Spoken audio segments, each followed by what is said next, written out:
U.S. Ambassador to the UN and Fox News contributor, my friend John Bolton, joins me now. Ambassador, is this relationship going to end badly?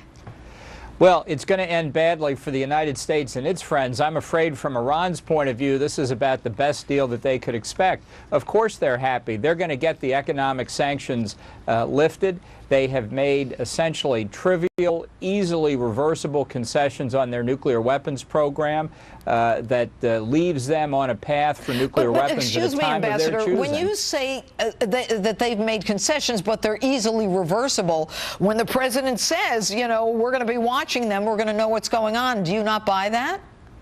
No, you know, number one, we do not right now know everything about Iran's nuclear weapons program. We know some things, but the notion that we know everything is fatally flawed.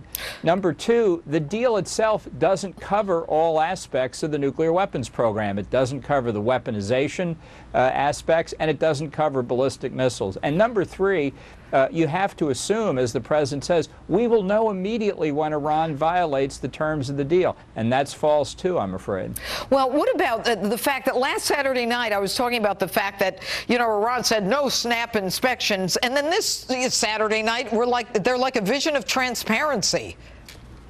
Well, what they've agreed to is very little more than they've agreed to in the past 15 years, that they've allowed the IAEA into some facilities and then withheld their ability to inspect later. So it's a big concession to go back to where they were before. The fact is, on certain key aspects, like the weaponization activities at the Parchin military base and some others, they've just stiffed the IAEA for 4 or 5 years now. And they repeatedly say to the international inspectors, we'll resolve this problem with you, but you know, they never do. So this is like hearing the same record over and over again. You know, Ambassador, I have a question that is more, you know, the bigger scale, and it seems that with this administration that our foreign policy has shifted, that we're making friends with our enemies and enemies of our friends, like Israel, and not providing Egypt with the equipment that was promised to them.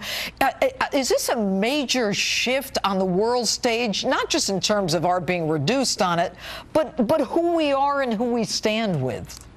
Well, I think the president believes we're part of the problem in the Middle East, and I think he believes that if he can convince, in this case, Iran, that we have no hostile intent toward them, that the Iranian leadership will say, oh, well, that's great news. In that case, we don't need nuclear weapons. I think this is completely backwards, and certainly our friends in the region, like Israel, and our Arab friends think we've lost our minds. But no hostile intent toward them. They're the ones who have hostile intent toward us. I mean, Precisely. you know, the optics are a little crazy, but, you know, when you speak about Israel, you've got the Prime Minister Netanyahu is pleading just to make part of this deal the fact that they recognize that Israel has a right to exist. The State Department slaps them down on that one.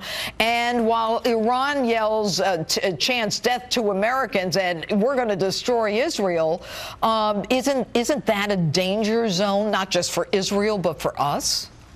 Well, I think it's a danger zone for us in many respects, because what it means to Israel, to the Arab states in the region, is that the United States, the only country that can really do anything effective to stop Iran, has given up in that effort. And they're saying to themselves, we're going to look out for number one here. In Israel's case, it puts front and center the decision whether they're going to use military force to take out Iran's program, as Israel has done twice before in its history. I think that's the next key decision. Ambassador, what did we get out of this?